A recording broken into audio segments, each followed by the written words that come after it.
ఒక ఆయన జెండా కింద ప్రమాణం అంటాడు, ఒక ఆయన చిలకరింపు అంటాడు, ఒకడు ముంచితే కానీ ప్యానం ఒప్పుకోదు, శీతాకాలం చచ్చిపోతానని సరే ముంచుతానంటాడు.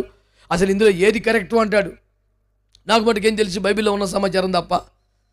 ఏమండి బైబిల్లో ఏమన్నది? సింపుల్గా చెప్తాను మీకు సూత్రం. ఓ కొట్టుకు చచ్చిపోగల. రోమపత్రిక 6:4 కాబట్టి తండ్రి మహిమ వలన క్రీస్తు మృతుల నుంచి అలాగే లేపబడ్డాడు, అలాగే మనము కూడా క్రీస్తు కూడా నూతన జీవము గల వారమై నడుచుకున్నట్లు బాప్తిస్మము ద్వారా మరణములోనికి పాతి పెట్టబడుచున్నాము.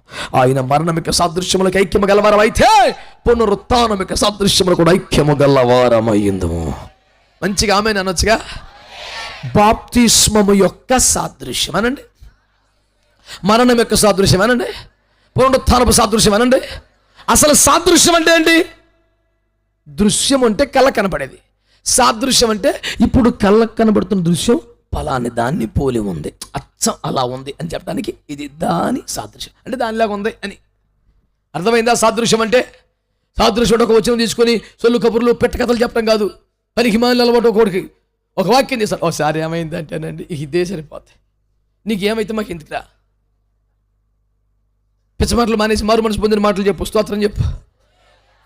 మీకు గుచ్చుకుంటుంది నాకు, నన్ను ఏం చేయమంటావు? ఏదోటి చెప్పడం కుదరదు, కరెక్ట్ సమాచారం చెప్పాలి. వాతావరణ శాఖ దగ్గరికి వెళ్ళి, అయ్యా తుఫాను వచ్చుద్దని చెప్తున్నారు, నిజమేనా? పొలం పనులోనే ఒక మాట చెప్పయ్యా అంటే, యాక్చువల్గా చిన్నప్పుడు ఒకసారి మా ఊర్లో తుఫాను వస్తే, ఒరేయ్ పనికి మళ్ళీ నీ చిన్నప్పుడు తుఫాను నాకు ఎందుకురా, కళ్ళంలో ధాన్యం ఉంది, ఇప్పుడు తుఫాను వస్తుందా చెప్పు, ఎదురు సాగుతా సత్తాను అంటే, యాక్చువల్గా ఒకసారి ఇంటర్మీడియట్లో ఈ సమాచారం చెప్పు, మారు మనిషి బంధువులు మట్టికి అమ్మేనానండి, నా మీద పడి ఎడతాం కాదు. ఎందుకంటే వ్యర్థమైన అన్ని. పౌలు గారు అంటాడు, మేము వాక్యం చెప్పినప్పుడు దేవుని శక్తిని పరిశుద్ధాత్మను కనపరచు దృష్టాంతములు మాత్రమే వాడాను, పనికి మళ్ళీ కబుర్లని చెప్పలేదో. స్తోత్రం చెప్పరా?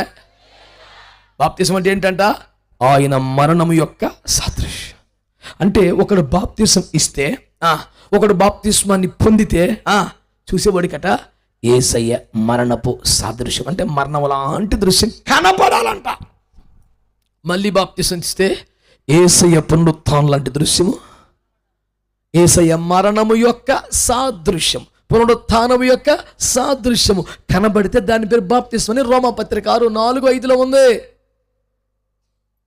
మరి జెండా కింద ప్రమాణం చేసినా, శిలకరింపించినా, ఏం చేసినా ఆయనలో మరణము కనబడటం లేదు, పునరుద్ధానము కనబడటం లేదు. కనుక నేలలో ముంచినప్పుడు ఆయన మరణపు అనుభవానికి సాదృశ్యాలుగా, తిరిగి లేచినప్పుడు పునరుత్థానుభవానికి సాదృశ్యాలుగా ఉన్నాయి. కనుక ఆ వాక్యానుసారమైన బాప్తిస్మాన్ని పొందమని బైబిల్ చెప్తుంది.